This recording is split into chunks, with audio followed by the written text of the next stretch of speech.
রুদ্ররূপে পদ্মা নদী, মুহূর্তেই বিলীন হচ্ছে সড়ক, বসতভিটা ও দোকানপাট। সোমবার বিকেল থেকেই হঠাৎই ভাঙন দেখা দেয় শরীয়তপুরের জাজিরা উপজেলার অসীমউদ্দিন মাদবরকান্দি গ্রামে। স্রোতের তোড়ে ভেঙে নদীগর্ভে বিলীন হয় ঘরবাড়ি, দোকানপাট সহ গাছপালাও। ভাঙন থেকে বাঁচতে অন্তত 40টি বসতঘর নিরাপদ দূরত্বে সরিয়ে নেন স্থানীয়রা। এরপরও আতঙ্ক কাটছে না তাদের। আমার ছেলে চিল্লা চাল নাই, এত পয়সা নাই, আমরা ঘর দুয়ার নিয়ে প্রয়োজন, আমাদের থাকার কোনো জায়গা নাই। আমরা কোনো রকম জীবন বাঁচাইতে পারতেছি না। আমরা দর্শকের কাছে সহযোগিতা চাই। ইতোমধ্যে ক্ষতিগ্রস্তদের মাঝে শুকনো খাবার, 2 বান্ডেল করে টিন ও নগদ টাকা প্রদান করেছে জেলা প্রশাসন।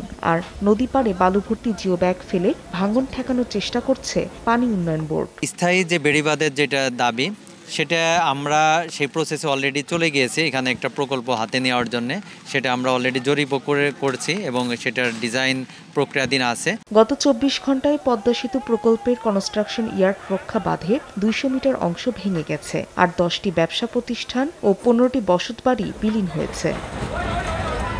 সময় সংবাদ, শরীয়তপুর।